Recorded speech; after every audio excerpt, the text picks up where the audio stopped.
296 चुने हुए लोग, लगभग 3 साल का समय, 12 सत्र, 167 बैठकें। नमस्कार, मैं हूं आपके साथ मुनीश कुमार मल्होत्रा और आप देख रहे हैं आईबीपी न्यूज़ में। स्वागत है आज के खास शो में और जानेंगे कि 26 नवंबर को ही क्यों मनाया जाता है संविधान दिवस। क्या है संविधान दिवस में जो 26 नवंबर को ही सिर्फ मनाया जाता है। तो तैयार हो जाइए फुल स्पीड में, सिर्फ खबरों के लिए, कोई ब्रेक नहीं।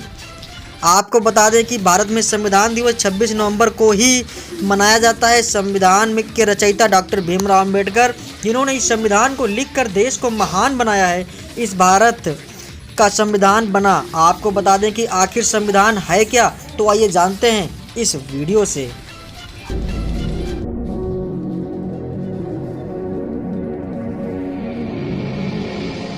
आज देश संविधान दिवस मना रहा है। दुनिया भर के तमाम संविधानों को बारीकी से परखने के बाद बाबा साहेब डॉक्टर भीमराव अंबेडकर ने भारतीय संविधान का मसौदा तैयार किया था। 26 नवंबर 1949 को इसे भारतीय संविधान सभा के समक्ष लाया गया। इसी दिन संविधान सभा ने इसे अपना लिया। यही वजह है कि देश में हर साल 26 नवंबर को संविधान दिवस मनाया जाता है। बहुत कम लोगों को ये जानकारी है कि देश के संविधान की छपाई भारत के किस शहर में हुई थी।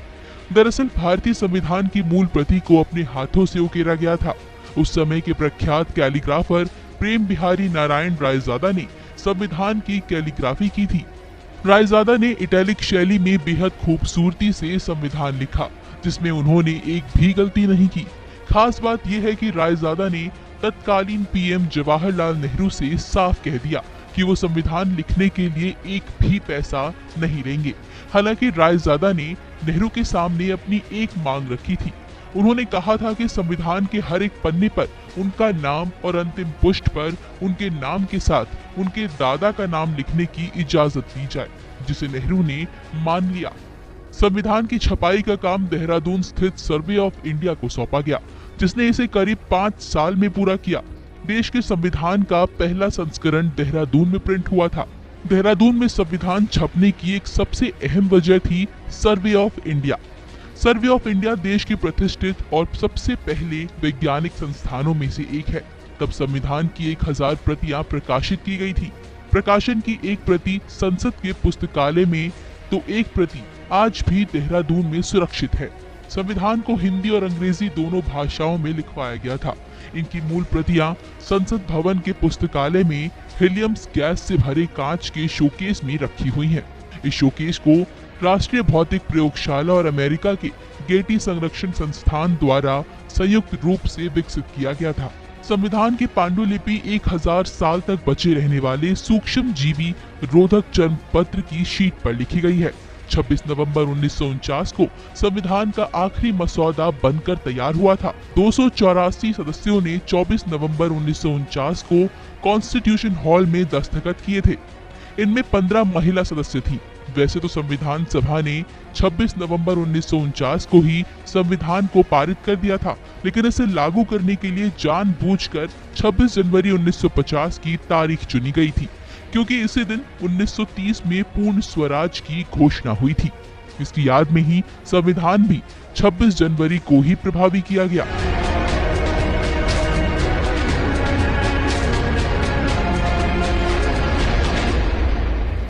जी हाँ, तो अभी आपने इस वीडियो को देखा और आप समझ ही गए होंगे कि आखिर संविधान दिवस को 26 नवंबर को ही क्यों मनाया जाता है। इसका कारण सारी बातें वीडियो में आपने अभी समझे। तो आइए हम सब मिलकर इस संविधान दिवस पर 26 नवंबर की एक साथ मिलकर देते हैं ढेर सारी हार्दिक शुभकामनाएं, जिन्होंने इस संविधान को लिखकर आज भारत देश को महान बनाया है। एक बार फिर से हम सभी लोग मिलकर के उस महान हस्ती को, जिन्होंने संविधान लिखा, और संविधान लिखने वाले महान व्यक्ति डॉक्टर भीमराव अंबेडकर जी को ढेर सारी हार्दिक शुभकामनाएं अर्पित करते हैं।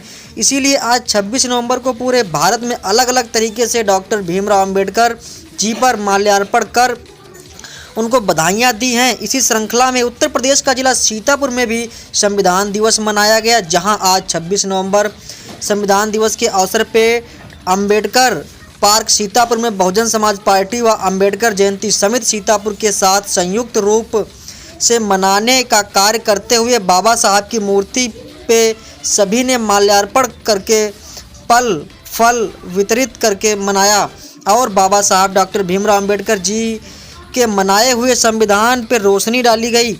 इस मौके पे सीतापुर के वो महान हस्तियां मौजूद रहीं जैसे सोबरन लाल गौतम, मुख्य सेक्टर प्रभारी बसपा, जयंती समिति अध्यक्ष सुंदरलाल बौद्ध, प्यारेलाल बौद्ध तथा इनके साथ इनका पूरा ग्रुप साथ में रहा मौजूद।